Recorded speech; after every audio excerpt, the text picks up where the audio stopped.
welcome back to my channel. If you're new here, my name is Natalie Megan. This is Weirdo Book Club. Today, I will be giving you my thoughts on the first volume in the beloved manga series, Berserk by Kentaro Miura. I hope I said that right. I'm sorry if I didn't. So this review comes by way of commission. You may have heard me talk about my bindery page before, Boneyard Picnic. It's a membership-based platform where, depending on the tier you sign up for, you get certain perks. One of those perks on the highest tier available is that you get to request specific books for me to review on this channel. And by signing up, you get to support your favorite non-AI generated small artist and content creator. That's me, if that wasn't clear. So this review came from that. One of my weirdos, Michelle, commissioned me to read Berserk and review it for you, so everybody thank Michelle in the comments. She said in her request that it's dark, but no darker than any of the things I usually read on this channel. I will admit I was kind of wary of reviewing this because I was worried. I know so many people love it, and graphic novels are not really my thing. Manga is not something that I read a lot of, so I wasn't sure if I was going to be able to review it well, but I was excited to read it because, like I said, I hear so many good things about it. Some of my favorite content creators talk about it all the time. Before we get started, I will give you my regular disclaimer. This review will contain spoilers, opinions, and chit talking. Not so much in this one because, spoiler alert, I really enjoyed it, but if none of that sounds good to you, if you plan on reading it yourself, don't watch this. Or maybe just come back to it when you read it. No big deal. So Berserk Volume 1, originally published in 1990, is a 224-page horror fantasy manga written by the late great Japanese manga artist Kentaro Miura. I hope I said that right. Again, I'm doing my best. He would go on to publish 41 more volumes in this series before passing away in 2021, sadly. The 42nd volume in this series was published posthumously by his longtime assistants at Studio Gaga and with the supervision and aid of his closest friend, Koji Muri. Please note that in this review, I will only be reviewing the first volume of this series. So I went into this book with no information. I saw that it was a horror fantasy series. It was a graphic novel. That's about it. But I like to give the synopses in my reviews like this, so I'm going to do that here. Created by Kentaro Miura. Oh gosh, I hope I'm saying that right. I know that I'm not. Berserk is manga mayhem to the extreme. Violent, horrifying, and mercilessly funny, and the wellspring for an internationally popular anime series. Not for the squeamish or the easily offended, Berserk asks for no quarter and offers none. His name is Guts, the Black Swordsman, a feared warrior spoken of only in whispers. Bearer of the gigantic sword, an iron hand, and the scars of countless battles and tortures. His flesh is also indelibly marked with the brand, an unholy symbol that draws the forces of darkness to him and dooms him as their sacrifice. But Guts won't take this fate lying down. He'll cut a crimson swath of carnage through the ranks of the damned, and anyone else foolish enough to oppose him. Accompanied by Puck the Elf, easily my favorite, more an annoyance than a companion, Guts relentlessly follows a dark blood-stained path that leads only to death. Or vengeance. Also, I want you to know that while I'm recording this video, next to my window, that is usually not a problem for me, there is a young man doing yard work in my neighbor's backyard. So this is helpful. This is exposure therapy for me. Like, you know, I sometimes get a little camera shy, apprehensive, if I may, to pull out my camera in public and start filming myself talking. And this is a really good exercise in getting more comfortable with that because, my God, why are you doing yard work right now? So the trigger warnings, according to Storygraph, are gore, violence, death, sexual content, cannibalism, blood, animal death, homophobia, and rape. And something to keep in mind if you, like me, don't read a lot of manga, you start from the back of the book. But the publishers were kind and had enough forethought to include this page. This manga collection is translated into English but oriented in right-to-left reading format at the creator's request, maintaining the artwork's visual orientation as originally published in Japan. If you've never read manga in this way before, take a look at the diagram below, give yourself an idea of how to go about it. Basically, you'll be starting in the upper right corner and read each balloon and panel moving right to left. It may take some getting used to, but you should get the hang of it very quickly. Have fun! I thought that was really kind to do. I don't read a lot of manga, but I knew that some of them do opt for the reading it back to front or in reverse to what we're used to doing over here in America. But I thought it was a nice little thing to add in there just in case you didn't know or this was your first manga. Okay, so first of all, this volume is broken up into 3 sections. The Black Swordsman, The Brand, and The Guardians of Desire Chapter 1. So let's start with The Black Swordsman. We open to cake. Yeah, our main man is sticking it to what appears to be a lovely little lady partner, but what's this? She's actually a monster who wants to kill him. Can you imagine? Like us being normies, you just imagine that you're just, getting your shit rocked and then you open your eyes and this is upon you. Like, But our hero is anything but normal, so he just doesn't even miss a beat. He takes out the trash, so to speak, and the next thing we know, he's heading into town. He does take a moment to kind of look at this cart that passes him by that's full of women and children. I'm sure that won't come up later. He wanders into a tavern where a bunch of ne'er-do-wells are throwing empties at a bound elf. Our first time meeting Puck. My personal fave. A lot of people in the bar are upset by this, but not upset enough to do something. Enter our guy. I also want to put in here that not only do I like Puck the most, but it's probably because of panels like this. It's so funny to see the illustration of Puck freaking out. So our hero walks up to the bar and he informs the bartender, very graciously, if I may say so myself, that he's about to rough up some people and mess up his bar. It's nice to give somebody a warning before you just start slaughtering people in their bar. And then he goes on to do just that. He just starts shooting arrows into people's faces. He leaves one man alive with an arrow through the nose and slams him down on the table as Puck watches and somewhat cheers from the background. And he does this to leave this man alive so that he can go to Coca Castle and tell his leader that he has a message for him. The black swordsman has come. Just then, Puck, the elf, is like, "Mama, a girl behind you." And shing, the black swordsman just takes out his namesake, a gargantuan sword, and just bisects the guy and then dips. The elf gets free and follows him out and is like, "Hi, I'm Puck. I thought that was really cool. You rescue somebody, though. You should probably untie them. You should finish the job. What are you doing? What's that sword about?" Puck is a yapper, and I respect that. The swordsman doesn't, though. He's just not in the mood for this, so he swats Puck. Do you see what I mean about the freak out panels? It's just so funny. He's like, "Don't touch me. I'll squash you." And he keeps walking right into an armed guard detail that has him surrounded. The next thing we see is he's strung up in some sort of a dungeon covered in wounds. They're obviously putting it to him. Despite all this torture, though, he makes not a sound, and that really irritates the guy doing all the torturing. What a badass. Could never be me. I'll scream like an idiot. I exclaim loudly at the slightest inconvenience. So the mayor comes in and he's all, "You killed all those men. You've put our whole city in danger." And the black swordsman's like, "Your whole city? Don't you mean you? Aren't you only worried about yourself?" And this is because Black Swordsman knows that the mayor is shuttling all these women and children to this shadowy leader guy so that he can eat them and cannibalize them. Harkening back to that cart full of folks that he saw earlier. Politicians. Am I right? The mayor's like, "Wow, I'm protecting my people." And he's like, "You're delivering your people on a silver platter," or whatever. And that makes the mayor mad. So the mayor's like, "Torture him forever. I don't care. Just leave him alive. I want to deliver him to my boss." Whatever. We then see this cannibal boss who has a snake head of some sort in Coca Castle, hearing the news from the now pierced messenger that the black swordsman has returned. The mayor comes in to beg for forgiveness. I guess he's granted it, but not until after Snakehead just lops off one of his ears. Our swordsman wakes up on the floor of the dungeon that he was tortured in, and he sees some sort of blobby demon thing making its way over to him, and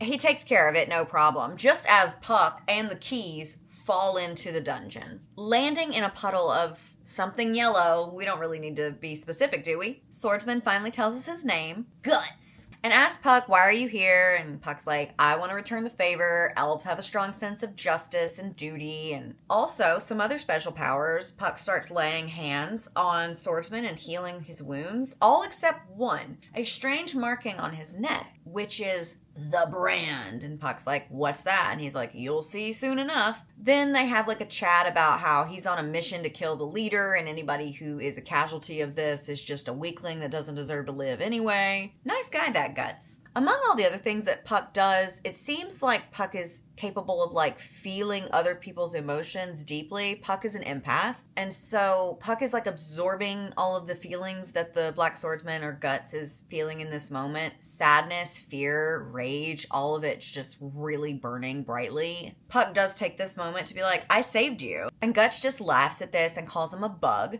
So Puck sends a flying headbutt right to his throat. Go Puck. And leaves. A power move if I've ever seen one. Even though Puck is gone, the keys are there still, so the Black Swordsman gets freedom. But not before he has this weird moment with his brand. I don't know what that's about, but I'm sure we'll figure it out. We then cut to Puck's aerial POV, where he sees Snakehead and his troops absolutely annihilating people below. And just as Snakehead is giving the order to set every corpse on fire, Guts rises from the bodies and slays everybody in range. He's slaying and he's slaying. You know what I mean. Snakehead and Swordsman have a face-off. Snakehead's like, or whatever. You're just a human. You can't stop me. Get it? Because he's a snake. Swordsman then fills him up with arrows and or bolts. He's got like an arrow thingy. I don't know. Bop, bop. But it doesn't seem to make a difference because Snakehead dude just shapeshifts into this and is like, a mere mortal like you is nothing to us. I'm gonna eat you alive. And Puck's all, wah!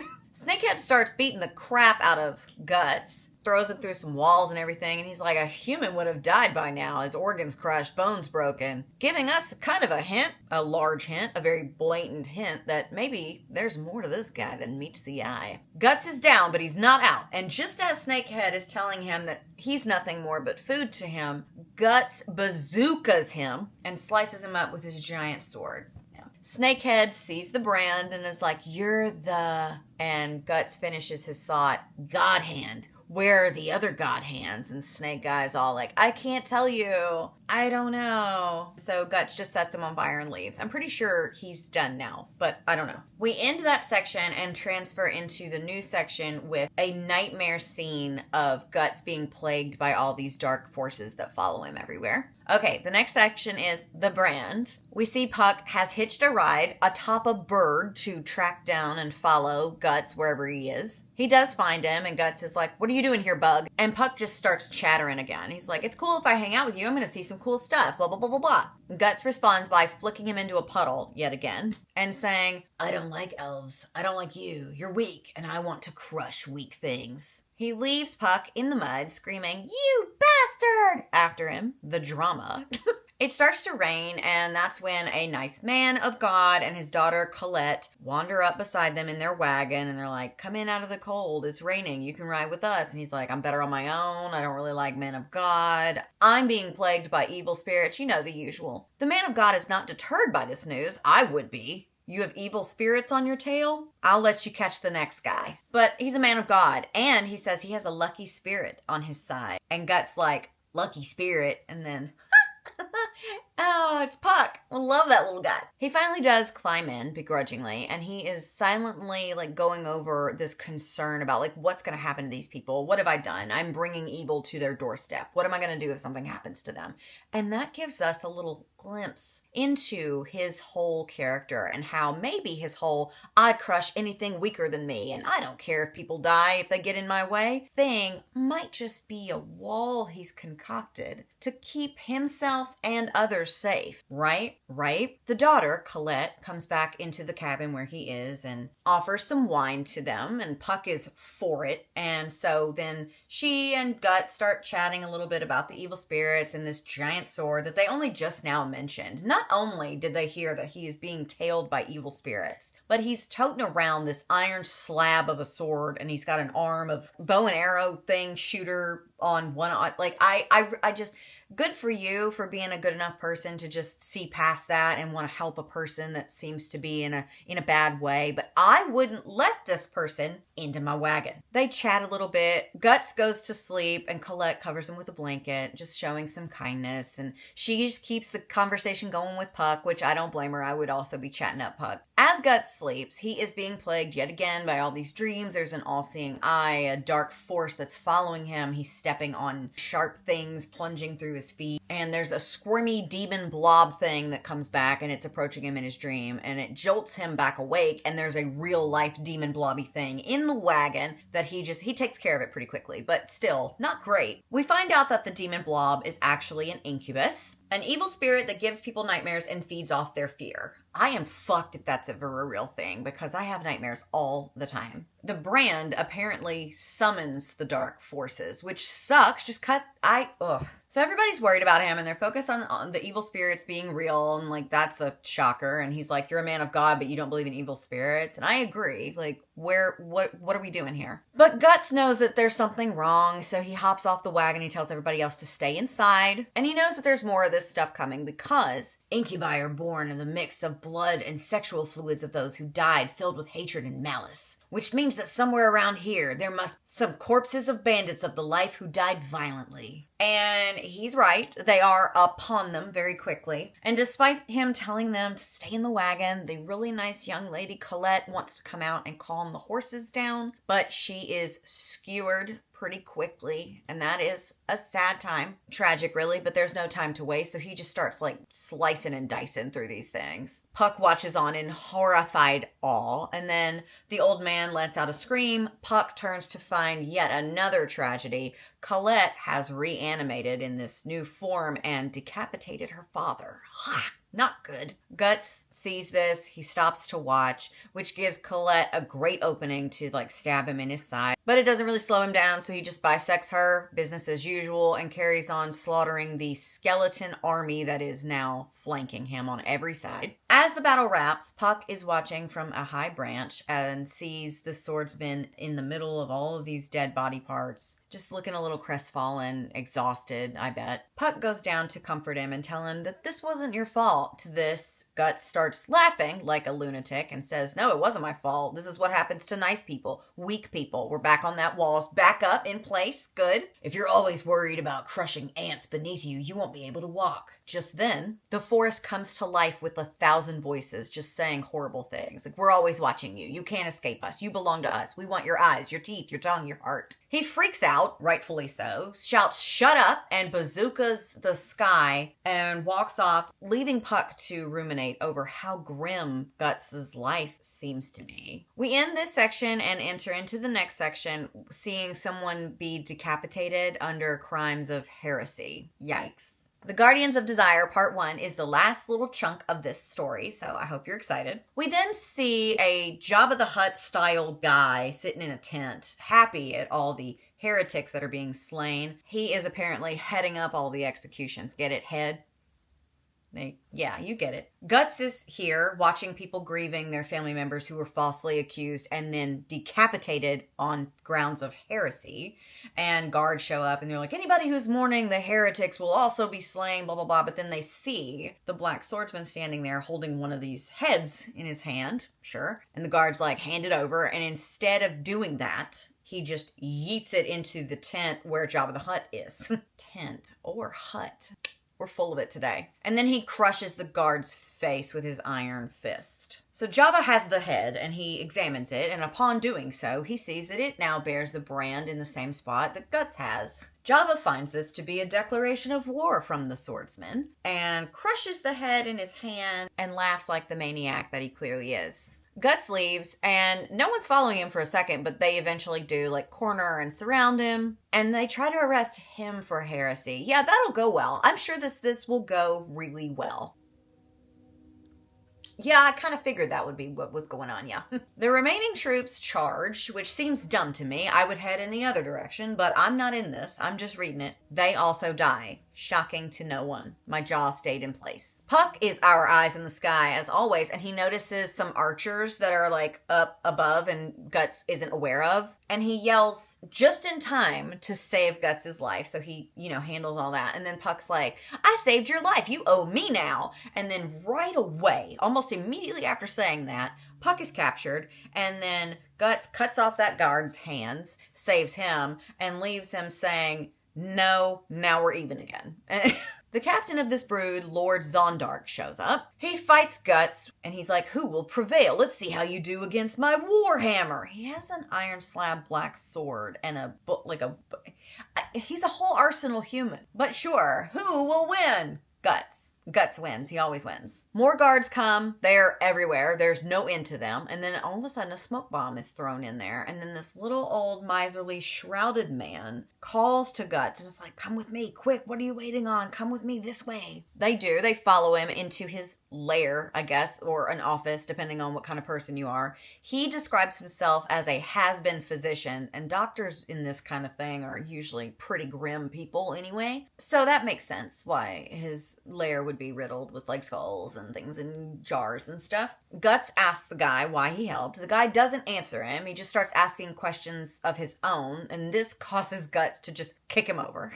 And it's not funny, but it's a little funny. Since he was thrown, his shroud shifted, which revealed 2 amputated legs that are now on pegs and a gruesome face card. Not lethal, though, because he is alive. And he's asking questions to Guts about all of this stuff and if he plans for revenge because he wants revenge on the people who did this to him, which makes sense. He then leads them over to a wall, pulls down on a lever, leads them further into the lair of sorts, down a creepy little hallway, and at the end, there's like a table, and in the middle of the table on a cushion sits a behelit. Don't know if I'm saying that right. Don't know what it is. And guess what? We won't know what it is because that's the end of this book. I did look it up and I don't really understand it, but I'm hoping that when I finish the series or when I go further in, I'll have a better understanding of what the heck that thing is. But anyway, the end. Okay, I want to be very clear when I tell you this. I kind of loved this. The illustration perfectly married, tender and funny with like brutal, gruesome violence and gore. The balance of it all,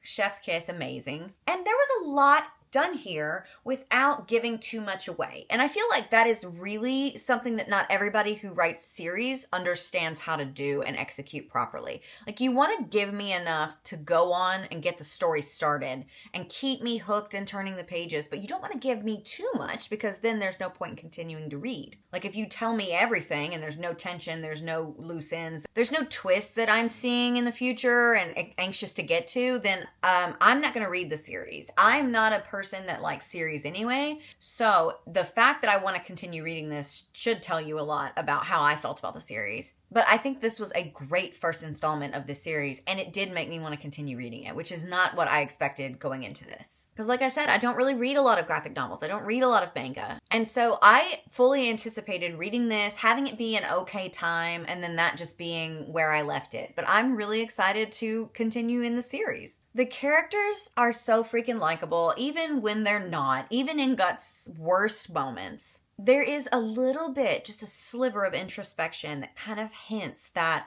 there's more to our swordsman than meets the eye, and more to him than what he's projecting outward to the world. And that is only confirmed by the consistent presence of Puck throughout this book, because he said to Puck that he doesn't like weak things and he wants to crush them. And yet, Puck is always here, uncrushed. Guts can slaughter entire armies with like barely breaking a sweat, but he's yet to find time to smush the bug that he sees as weak. Sure, Jan. I don't really know what else to say. I really liked it. I liked the illustration. I liked the story. I liked the characters. I liked all of it. It kind of hit all the boxes of things that I enjoy in books in general. It just came in a different kind of package with this manga because I don't usually, like I said, gravitate towards that. But I'm thrilled that I enjoyed it as much as I did, and I can't wait to get into the rest of it. It's awesome. I get it now why everybody always speaks so highly about this. And I only read the first volume. I can only imagine what awaits me in the future ones. Thanks again to Michelle for commissioning me to do this, because like I said, I had been wanting to read it for a long time, but this was just that gentle push to get me to do it, and I could not be more grateful that it came now. I feel like it busted me out of a reading slump, which is so exciting, because I have so much reading to catch up on. If you liked this review, consider liking the video and sharing it with a friend, and subscribing to the channel so you don't miss any of my upcoming reviews. Let me know if you've read this, and if you liked it, or if you read it and you had some problems with it or whatever. We can keep the conversation going in the comments. I'd be happy to do that. I appreciate you being here and sitting through this whole thing with me. If you would like to commission me to review a book for you in the future, you can sign up on my Bindery page and become a member of the Weirdo tier. Not only do you again support the non-AI generated small creator that I am, but you get access to bonus content, early access to rant reviews, and other perks like downloads and printables and just written reviews, because not every single review it needs to be or it has enough substance to be a full video review. But I try to review everything that I read and most of that stuff lands on my bindery page. You also get access to our Discord community, which is a wonderful little space, and I love being a part of it over there. Maybe you would too. If any of that sounds fun to you, you should go over to my bindery page and check it out. It's linked below.